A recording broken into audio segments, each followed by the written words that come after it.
ప్రియ శ్రోతలు, ఈ రోజున మన పాఠం యాకోబు పత్రిక 2వ అధ్యాయం 19 నుండి 26వ వచనం వరకు వినండి.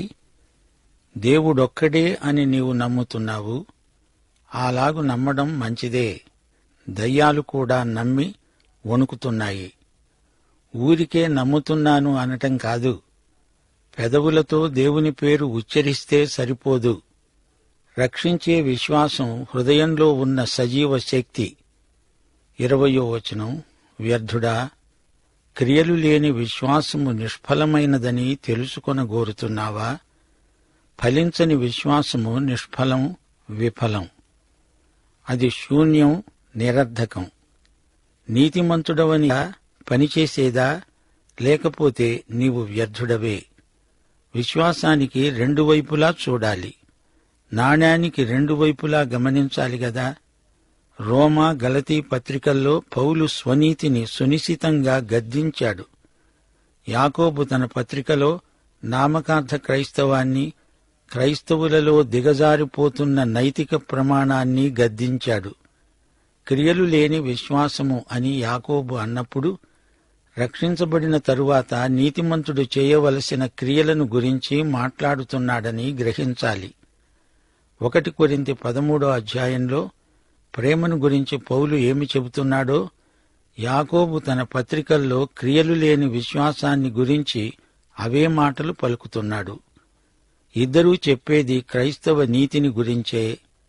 నీతిమంతుడు విశ్వాసము వల్ల జీవిస్తాడు అనగా నీతిమంతుడు క్రియాసహితమైన విశ్వాసము వల్ల జీవిస్తాడు.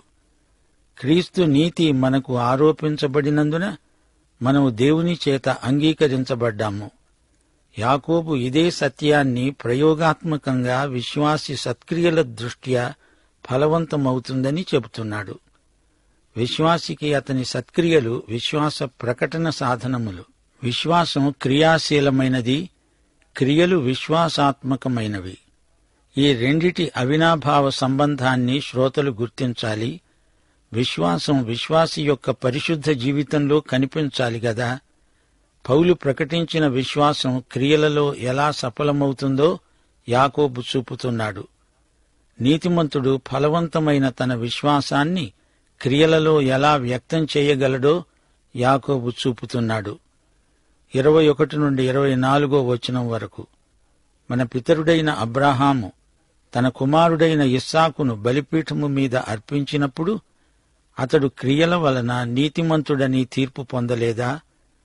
విశ్వాసము అతని క్రియలతో కూడి కార్యసిద్ధి కలుగచేసిందని, క్రియల మూలముగా అతని విశ్వాసము పరిపూర్ణమైనదని గ్రహిస్తున్నావు గదా. కాబట్టి అబ్రాహాము దేవుణ్ణి నమ్మాడు, అది అతనికి నీతిగా ఎంచబడింది అనే లేఖనము నెరవేర్చబడింది. దేవుని స్నేహితుడని అతనికి పేరు కలిగింది. మనుష్యుడు విశ్వాసము మూలమున మాత్రము కాక క్రియల మూలమునను నీతిమంతుడని ఎంచబడతాడని మీరు దీని వలన గ్రహించారు. రోమాపత్రిక 4వ అధ్యాయం 3వ వచనం, ఆదికాండం 15వ అధ్యాయం 6వ వచనం, 22వ అధ్యాయం 1 నుండి 14వ వచనం వరకు అబ్రాహాము విశ్వాసమును బట్టి నీతిమంతుడని పరిగణించబడినట్లు చెప్పబడింది. ఇస్సాకును అర్పించినప్పుడే అబ్రాహాము నీతిమంతుడయ్యాడా? అబ్రాహాము ఇస్సాకును అసలు బలి ఇచ్చాడా? ఇవ్వలేదు. అయితే అబ్రాహాము విశ్వాస క్రియ ఏది? క్రియలు అతణ్ణి రక్షించాయా? లేదు. విశ్వాసము చేత అతడు కత్తి ఎత్తాడు. దేవుడు నరబలిని కోరడు. అయినా దేవుడు చెప్పాడు గనుక అలా చేయడానికి సిద్ధమయ్యాడు. దేవుడు ఇస్సాకును మృతులలో నుండి లేపగలడు అని అబ్రహాము నమ్మాడు. అబ్రహాము ఇస్సాకును నిజంగా బలి ఇవ్వలేదు. దేవుడు ఇస్సాకుకు ప్రత్యామ్నాయంగా బలి పశువును చూపించాడు. దేవుడే గనక ఆపి ఉండకపోతే అబ్రహాము ఇస్సాకును వధించి ఉండేవాడే. అబ్రహాము తన విధేయతా క్రియ వల్ల తన విశ్వాసాన్ని నిరూపించుకున్నాడు. అబ్రహాము క్రియ దేవుని యందలి విశ్వాసమే. ఇప్పుడు యాకోబు మరో దృష్టాంతాన్ని మనకు ఎత్తి చూపుతున్నాడు. 25వ వచనం, రాహాబు అనే వేశ్య కూడా దూతలను చేర్చుకొని వేరొక మార్గమున వారిని వెలుపలికి పంపివేసినప్పుడు క్రియల మూలముగా నీతిమంతురాలని ఎంచబడింది గదా. రాహాబా క్రియల వల్ల నీతిమంతురాలు ఎలా అయింది? ఇశ్రాయేలీయులైన వేగుల వారిని ఆమె స్వీకరించింది, వారిని దాచిపెట్టింది. వారు ఎలా తప్పించుకోవాలో చెప్పింది. యెహోషువ 2వ అధ్యాయం. ఆమె యెరికో పట్టణంలోని స్త్రీ. ఆమె తన గత జీవితానికి పూర్తిగా వీడ్కోలు చెప్పింది. తన ప్రజలను కూడా విడిచిపెట్టింది. ఆమెకు అంతకు ముందు లాభకరమైన వాటిని నష్టపరుచుకున్నది. ఆమె దేవునికి స్తోత్రం అని చెప్పి ఊరుకోలేదు. ఒక ప్రేక్షకురాలుగా చూస్తూ ఉండిపోలేదు. ఉదాసీనంగా మౌనం పాటించలేదు. ఆమె ఒక క్రియ చేసింది. ఇశ్రాయేలీయుల దేవుడు వారికి ఈ భూమిని వశపరుస్తాడని నమ్మింది, విశ్వసించింది. ఆమె వేగుల వారితో అన్నది, 40 సంవత్సరాల నుండి మిమ్మును గూర్చి వింటున్నాము. నేను యెహోవా దేవుని యందు విశ్వసిస్తున్నాను. ప్రియ శ్రోతలు, వింటున్నారా? ఆమె దేవుని యందు విశ్వసించి తన విశ్వాసాన్ని క్రియారూపంలో వ్యక్తం చేసింది. అందుకే హెబ్రీ పత్రిక 11వ అధ్యాయం 31వ వచనంలో ఈమె విశ్వాస వీరనారిగా పేర్కొనబడింది. విశ్వాసమును బట్టి రాహాబు అనే వేశ్య వేగుల వారిని సమాధానముగా చేర్చుకున్నందున అవిధేయులతో పాటు నశింపక విశ్వాసుల జాబితాలో నీతిమంతురాలని పేర్కొనబడింది. తన స్వంత ప్రజల మధ్య విశ్వాస ఫలం కూడా అంతా కలిపి విశ్వాసమే. క్రియాశీల విశ్వాసం. నీకు సజీవ విశ్వాసముంటే నీ జీవితం ఫలప్రదమవుతుంది. 2 కొరింథీ 13వ అధ్యాయం 5వ వచనం. మీరు విశ్వాసము గలవారై ఉన్నారో లేదో మిమ్మును మీరే శోధించుకొని చూచుకొనండి. భక్త యాకోబు అధ్యాయం చివర ఈ మాట అంటున్నాడు. 26వ వచనం. ప్రాణము లేని శరీరము ఎలాగు మృతమో అలాగే క్రియలు లేని విశ్వాసము మృతము. ఇదే మాట పౌలు కూడా అన్నాడు, యాకోబు అన్నాడు, దేవుని వాక్యం అంటోంది. ప్రియ సోదరీ సోదరులారా, రోమాపత్రిక 4వ అధ్యాయమంతా అబ్రాహాము విశ్వాసాన్ని గురించే మాట్లాడుతోంది. గలతీ పత్రిక 3వ అధ్యాయం 6-7 వచనాలలో కూడా అదే అంశం ప్రస్తావించబడింది. ఇస్సాకు పుట్టకముందే అబ్రహాము విశ్వాసం అతణ్ణి నీతిమంతుణ్ణి చేసింది. అయితే ఇస్సాకు బలి సందర్భంలో అబ్రహాము విశ్వాసము అతని క్రియతో సహకరించింది. అబ్రహాము విశ్వాసమందు విధేయత ఉంది. అతని విశ్వాసము అతని విధేయత యందు ఫలించింది. అతని విశ్వాసానికి క్రియ చేరినందున విశ్వాసం సార్థకమైంది. సత్క్రియలు రక్షించే విశ్వాసానికి అనుబంధములు.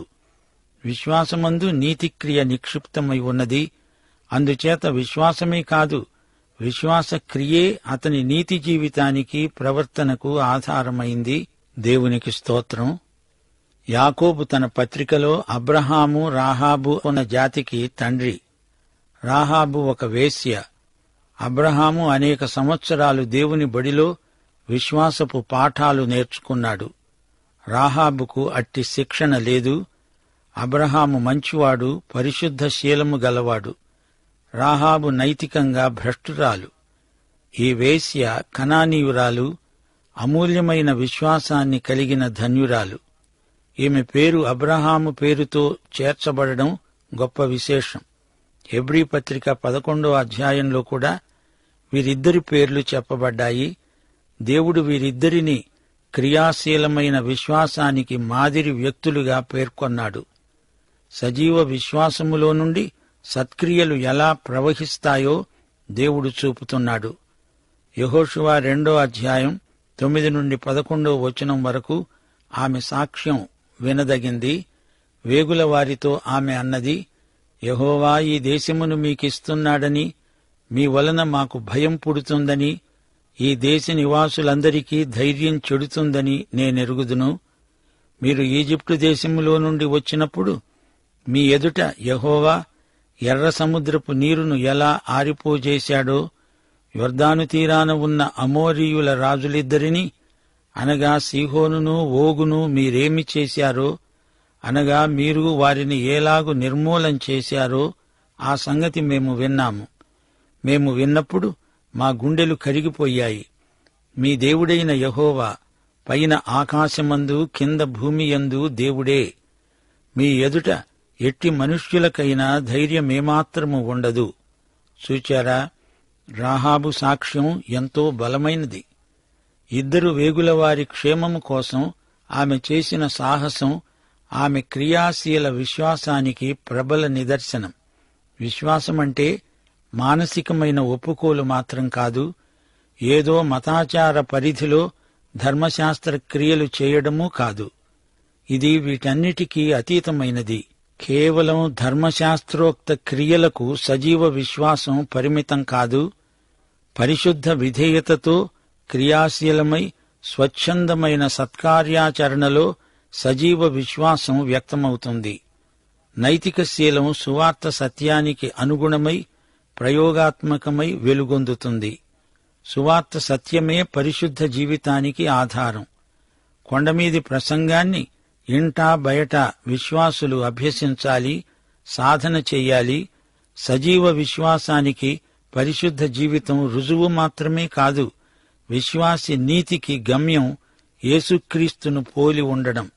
ఒక పాపి రక్షణ కోసం ధర్మశాస్త్ర క్రియలు చెయ్యాలంటే అతడు చెయ్యలేడు. అతడు తన పాపాలు ఒప్పుకొని యేసును రక్షకునిగా అంగీకరిస్తే చాలు. ఇది పౌలు పత్రికలలోని ప్రబోధం. అయితే యాకోబు తన పత్రికలో ప్రతిపాదించిన సత్యం, మనలను రక్షించిన విశ్వాసం సత్ఫలాలను పండించాలి. లేకపోతే అది మృత విశ్వాసమే. సరైన విశ్వాసమైతే అందులో నుండి సత్క్రియలు రావాలి. శ్రోతలు మరువరాని సత్యం, రక్షణకు ఎట్టి క్రియలు పనికిరావు గాని రక్షించబడిన వ్యక్తి మంచి క్రియలు చేయాల్సిన అగత్యమెంతైనా ఉంది. రక్షణానుభూతి సత్క్రియలకు గొప్ప ప్రేరణ. దేవుని కృప ఉచితం. విశ్వాసి కనికరము గలవాడై కనికరం పొందుతాడు. విశ్వాసమనేది మన చేత పని చేయిస్తుంది. విశ్వాసం ఉంది అంటే అది మాటల్లో కాదు, చేతల్లో కనిపించాలి. విశ్వాసం ఉందని చెప్పి దాన్ని రుజువు చేసే క్రియలు లేనప్పుడు అట్టి విశ్వాసం కేవలం వెక్కిరింత మాత్రమే. విశ్వాస ప్రమాణం అందరికీ కంఠతా వచ్చు. తండ్రి కుమార పరిశుద్ధాత్మలను నమ్ముతున్నాను అని చెప్తారు. అంటే ఏమిటి? దేవుడు మన తండ్రి, క్రీస్తు ద్వారా రక్షించబడిన వారము. దేవుని ఆత్మ ద్వారా ఈ అనుభవం మనకుంది. అంతేకాని ఊరికే దేవుని పేరు పలకటం కాదు. నామకార్థ విశ్వాసి కంటే అవిశ్వాసి మేలు. యాకోబు పత్రిక 2వ అధ్యాయం 17, 20, 26 వచనాలలో ఇదే మాట పునరుద్ఘాటించబడింది. విశ్వాసము క్రియలు లేనిదైతే అది ఒంటిగా ఉండి మృతమవుతుంది. క్రియలు లేని విశ్వాసము నిష్ఫలము. ప్రాణము లేని శరీరము ఎలాగు మృతమో అలాగే క్రియలు లేని విశ్వాసము మృతము. సజీవుడైన మనిషిని చూడండి. అతనికి ప్రాణమున్నది, ఆత్మ ఉన్నది. అది శరీరానికి చలనహేతువు. పనిచేయడానికి ఆత్మకు శరీరమే సాధనం. అయితే శరీరం ఒక్కటి మాత్రమే ఉన్నది అనుకోండి. శవం శరీరమే కాని అది మృత శరీరం.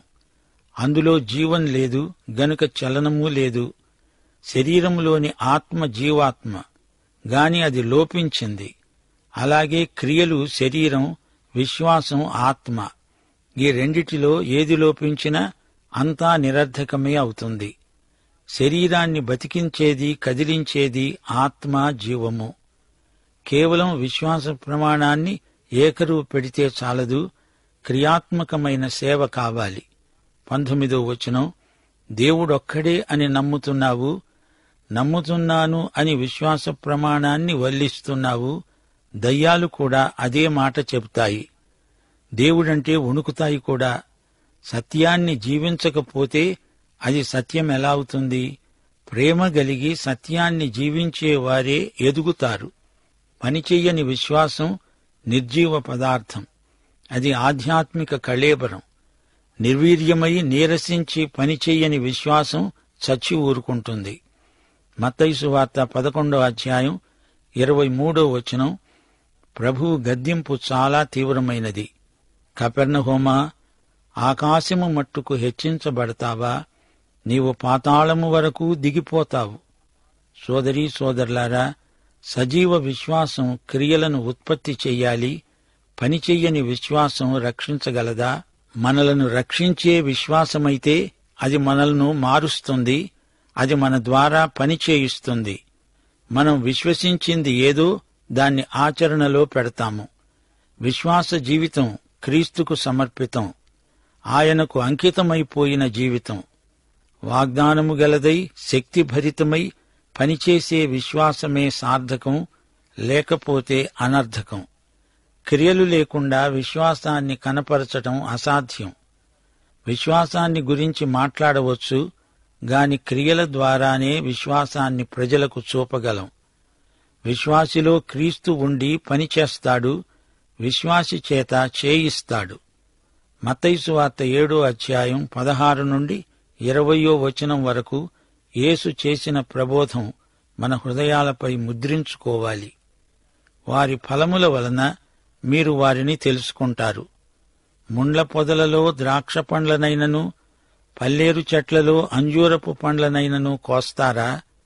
అలాగే ప్రతి మంచి చెట్టు మంచి ఫలాలు ఫలిస్తుంది. పనికిమాలిన చెట్టు కాని ఫలాలు ఫలిస్తుంది. మంచి చెట్టు కాని ఫలములు ఫలింపనేరదు, పనికిమాలిన చెట్టు మంచి ఫలములు ఫలింపనేరదు. మంచి ఫలములు ఫలించని ప్రతి చెట్టు నరకబడి అగ్నిలో వేయబడుతుంది. కాబట్టి మీరు వారి ఫలముల వలన వారిని తెలుసుకుంటారు. యథార్థ విశ్వాసములో నుండి యథార్థమైన నీతి క్రియలు వస్తాయి. అట్టి క్రియలు లేనప్పుడు విశ్వాసం లేనట్లే తేలిపోతుంది. విశ్వాసము సజీవమై శక్తిగలదై పనిచేస్తుంటే సత్క్రియలు సమృద్ధిగా కనిపిస్తాయి. విశ్వాసము ద్వారా రక్షణ, రక్షణకు ఫలం సత్క్రియలు అన్నప్పుడు విశ్వాసము క్రియలు కూడా కృపచేతనే ప్రవర్తిల్లుతున్నాయని గ్రహించాలి. క్రియల ద్వారా నీతిమంతులు అని యాకోబు అన్నప్పుడు అవి విశ్వాసి క్రియలు, విశ్వాస క్రియలు. నీతిమంతులు తమ క్రియల ద్వారా తామెవరో నిరూపించుకుంటారు. పనిచేసే విశ్వాసము ద్వారా అబ్రహాము, రాహాబు నీతిమంతులని గుర్తింపు పొందారు. విశ్వాస క్రియల వల్ల కార్యసిద్ధి, విశ్వాస పరిపూర్ణత ప్రాప్తిస్తుంది. అమలులో లేని చట్టం మృతమైపోతుంది. అందాక ఎందుకు? మన కండరాలు, మెదడు సాధకము చేత, వ్యాయామము చేత బలం పుంజుకుంటాయి గదా. గలతీ పత్రిక 2వ అధ్యాయం 20వ వచనంలో పౌలన్నట్లు, నేను క్రీస్తుతో కూడా సిలువ వేయబడి ఉన్నాను. ఇకను జీవించేవాడను నేను కాను, క్రీస్తే నాయందు జీవిస్తున్నాడు, అనగా పనిచేస్తున్నాడు, నా చేత పని చేయిస్తున్నాడు. జీవితంలో పనిచేసే విశ్వాసం మన యందు సఫలం కావాలని దేవుని చిత్తం. యాకోబు తన పత్రికలో నీతిమంతుడిగా తీర్చబడడం అన్నప్పుడు నీతిమంతుడని నిరూపించుకోవడం అనే భావం వ్యక్తమవుతోంది. ఇది ప్రజల ఎదుట విశ్వాసి యొక్క సాక్ష్యం. అయితే పౌలు నీతిమంతులుగా తీర్చబడడం అన్నప్పుడు దేవుని ఎదుట నీతిమంతుడవటం అని గ్రహించాలి. యాకోబు మానవీయ దృక్పథంలో మాట్లాడితే పౌలు దేవుని ఎదుట విశ్వాసి స్థితిని గురించి మాట్లాడుతున్నాడు. దేవుని దృక్పథంలో నీతిమంతుడెవరో పౌలు చెప్పాడు. దేవుడు నీ క్రియలను కాదు, విశ్వాసాన్ని చూస్తున్నాడు. లోకం నీ సత్క్రియలను చూచి నీవు విశ్వాసివని గ్రహిస్తుంది. పౌలు సత్యమేదో చెబితే యాకోబు ఆ పరమసత్యం దుర్వినియోగం కాకూడదు అంటున్నాడు. యూద విశ్వాసులను ఉద్దేశించి యాకోబు ఈ పత్రిక రాశాడు. నాటి యూద విశ్వాసులు మానసిక జ్ఞానంతో తృప్తి పొంది నిరాసక్తంగా ఉండిపోయారు. యాకోబు వారిలో కార్యాచరణశీలాన్ని పెంపొందించడానికి ఈ పత్రిక రాశాడు. పౌలు అన్యులకు పత్రికలు రాస్తూ వారికి విశ్వాసమంటే ఏమిటో విశదీకరించాడు. యాకోబు క్రియాన్యాయం, పౌలు విశ్వాస న్యాయం, ఈ రెండూ పరస్పర సమాశ్రితములు, పరస్పర సంపూరకములు. అబ్రహాము ముందుగానే నీతిమంతుడు. తన నీతిని సాక్ష్యార్థంగా రుజువు చేసుకునేందుకు ఇస్సాకును బలి ఇవ్వటానికి ఉద్యుక్తుడయ్యాడు. రాహాబు విశ్వాసి, నీతిమంతురాలని దేవుని చేత పరిగణించబడింది. అయితే ఆమె వేగుల వారిని దాచి వారిని సురక్షితంగా మరో దోవన పంపించి తన ఇంటి కిటికీ నుండి తొగరు రంగు దారం వేలాడదీసి తాను నీతిమంతురాలిని అని వ్యక్తి దేవుని మెప్పు పొందాలంటే, ప్రజల గుర్తింపు పొందాలంటే సత్క్రియల యందు ఆసక్తి కలిగి ఉండాలి. విశ్వాసము, దానికి సంబంధించిన క్రియలు ఒకదానితో ఒకటి పెనవేసుకుపోయాయి. దేవుడు జతపరిచిన దానిని ఎవరూ వేరు చేయకుందురుగాక. పాఠం ఇంతటితో సమాప్తం. దైవాశీస్సులు. ఆమేన్.